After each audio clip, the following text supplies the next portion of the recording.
પણ હવે સાંભળજો, ડુંગરપુરી બાપુના ગુરુ હતા ભાવપુરી બાપુ, અને ડુંગરપુરી બાપુને એટલી એના ગુરુ ઉપર શ્રદ્ધા હતી, એટલો વિશ્વાસ હતો કે ઋષિ ભારતી બાપુ એમ કહેતા કે મારો ગુરુ બોલે સાચું, બાકી દુનિયામાં બધું ખોટું. આવી શ્રદ્ધા હતી. અને એક દી, બે દી, ત્રણ દી એમ થતા થતા પોતાના ગુરુની સેવા કરવા જાય.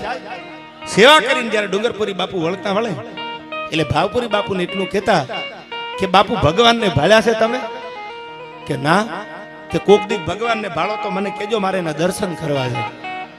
વળી સેવા કરવા જાય, સેવા કરે, પૂજા કરે.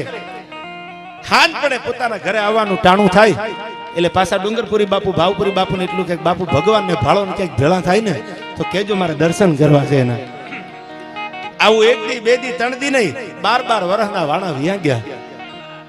સાહેબ ગંગાજીના ઘાટ ઉપર જેમ પગથિયા ઉપર પાણી ગળથોડિયા ખાન વીવ જાય એ વર્ષોના વર્ષ વીતવા મંડાણા. 12 વર્ષ થઈ ગયા. ભાવપુરી બાપુની એક જ વાત એનો શિષ્ય ડુંગરપુરી બાપુ કરે, બાપુ ભગવાનને ભાળ્યા છે? અને ભગવાનને ભાળો તો કેજો, મારે એના દર્શન કરવા છે. એમ એક દી બાપુનો મગજ ગયો કે 12 વર્ષ થઈ ગયા અને 12 વર્ષથી આના મોઢામાં એક જ વાત આવે, ભગવાનને ભાળ્યા હોય તો કેજો, ભગવાનને ભાળ્યા હોય તો કેજો. એમાં સમાધિમાં બેઠા હતા બાપુ, અને ભાવપુરી બાપુને કીધું એ કે બાપુ ભગવાનને ભાળ્યા હોય તો કેજો, મારે દર્શન કરવા છે. એટલે બાપુનો મગજ ગયેલો કે સાલું 12 વર્ષ થઈ ગયા, આના મોઢામાં એક જ વાત કે ભગવાનને ભાળ્યા હોય તો કેજો, ભગવાનને ભાળ્યા હોય તો કેજો. એ કે ડુંગરપુરી સાંભળી લે, તું 12 વર્ષથી મને એક ને એક વાત પૂછે, ભગવાનને ભાળ્યા હોય તો કેજો. હામો કૂવો છે, એ કૂવામાં ભગવાન છે, જા પડી જા. સામે કૂવો છે પાણી વગરનો, એ કૂવામાં પડી જા, ત્યાં ભગવાન છે. સાહેબ આ તો ભોળો માણા.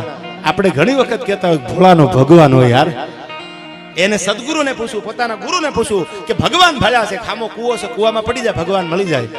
સાહેબ એને કોઈને પૂછ્યું નહીં. ડુંગરપુરી બાપુએ ગડગડતી ડોટ મૂકી અને આમ જ્યાં કૂદકો મારીને કૂવામાં પડવા જાય, ચતુર્ભુજ નારાયણ કૂવામાંથી પ્રગટ થયા. ભાઈ જેમ પ્રહલાદને બચાવવા માટે નરસિંહ અવતાર લીધો ભગવાને, એમ ચતુર્ભુજ નારાયણ કૂવામાંથી નીકળ્યા અને ડુંગરપુરી બાપુ આમ કૂવામાં કૂદકો મારવા જતા એને તેડી લીધા, પડવા ન દીધા કૂવામાં. એટલે ડુંગરપુરીએ પૂછ્યું, કોણ છો તમે? એને ખબર નથી કે કોણ છે. ચતુર્ભુજ નારાયણ ભગવાન પોતે વિષ્ણુ.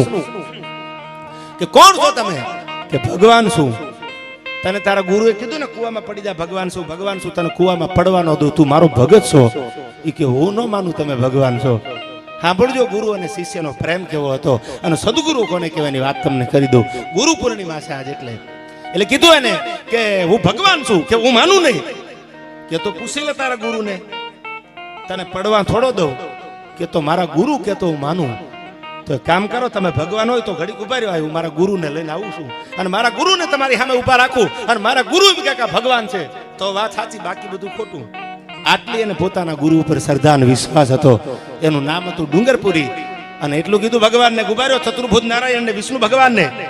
એટલે ભગવાને કીધું ગુબારો. એ કે નહીં, તમે અહીંથી વયા જાવ તો મારા ગુરુને લઈને આવું ત્યાં સુધીમાં. એ કે ન જાવ. એ કે નહીં, હું તમને બાંધતો જાવ અહીંથી. બાપુ કોહનું જે કાંઈ આવતું હોય એનાથી લઈને ભગવાનને બાંધી દીધા. ત્યાં એ વયા ન જાય કુવાના કાંઠે અને પોતાના સદગુરુની આગળ સમાધિમાં બેઠેલા ભાવપુરી બાપુ એની આગળ આવી ગડગડતી દોટ મેલી અને ડુંગરપુરી એટલું કીધું કે બાપુ ભગવાન મળ્યા છે મને. ત્યાં તો સમાધિમાં બેઠેલો બાવલીઓ બેઠો થઈ ગયો કે ક્યાં ભગવાન મળ્યા? કે આને તો મોકલ્યો તો કુવામાં પડવા, અને પાછો કેમ આવ્યો?